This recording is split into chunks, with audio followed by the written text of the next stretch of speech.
Well, Robert, thanks for being with us on Jerusalem Dateline. It's always great to see you, Chris. You know, Israel experience. You have scholars, the best and brightest from many of the colleges around the United States, and you bring them here.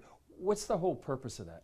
You know, Chris, it's extraordinary when we look at the fact that with all of the conflicts around our globe, conflicts in Syria, conflicts in Cyprus, conflicts in Kurdistan and in India, yet this tiny conflict here somehow occupies so much of the world's attention, not only geopolitically, but also academically. Right.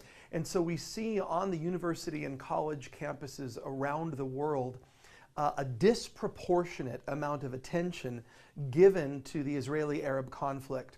And so what we felt to do was to find the best and brightest Christian young people and to bring them here for a month of intensive introduction to the realities on the ground, so that when they are in the university classroom, they can speak to this issue from a first-hand perspective. So you see the battleground on the university campuses and college campuses around the world, and specifically on the U.S. as well?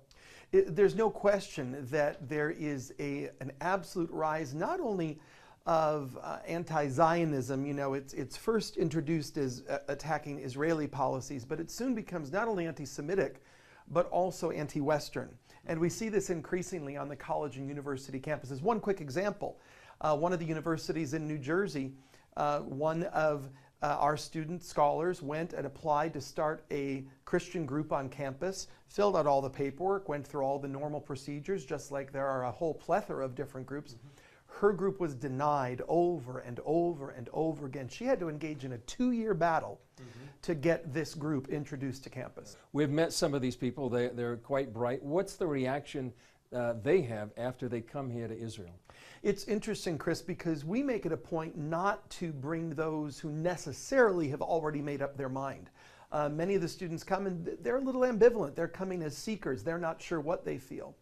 But after coming here and after not only visiting Israel, but going into the West Bank areas, going into Bethlehem, going into other places where the Palestinian Christian community is feeling incredibly pressured and incredibly maligned and ostracized, they come back with a whole fresh perspective. And we can list student after student who the entire trajectory of their life's future has shifted because of what they've experienced here in the Holy Land. Would you say mainly it's a battle over truth? Without question, it's a battle over truth. And history tells us if you tell a lie often enough, loudly enough, in enough different forms, eventually that lie is believed. And there are so many misconceptions, misunderstandings, and mistruths, lies that surround this conflict. Right. Now, the Israel experience is something that you do, and you do something else. Actually, Eagles Wings does a whole lot.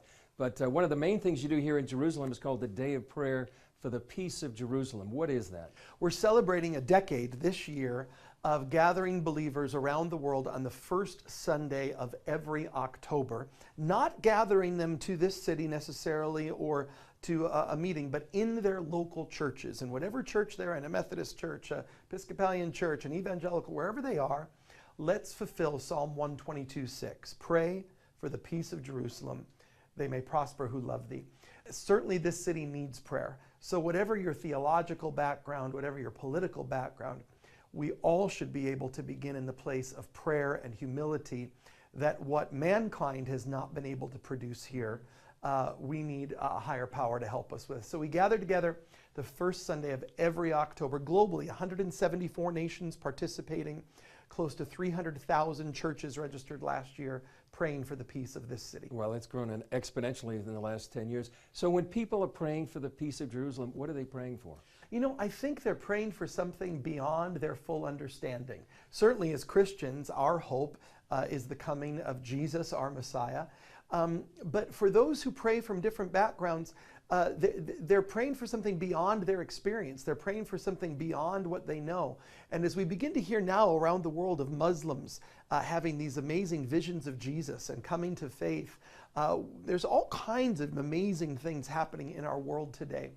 And so I believe that the God of peace, the Prince of Peace, will manifest himself even beyond our own apprehension of what we've understood yet. Would you say that this is such a critical time in history and eternity to be sort of standing in the gap and praying for the peace of Jerusalem?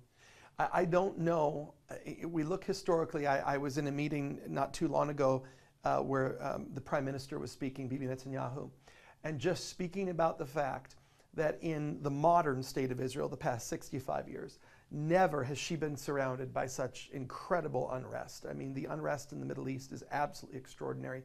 Certainly this part of our world, which then affects the whole globe, is going through, let's believe it to be the birth pains of revival. Let's believe it to be the travail of something greater to come, that we would see shalom in this place and in our time. We can hope and we can pray. That's right. Robert, thanks for joining us. Always a pleasure, Chris. Great to be with you.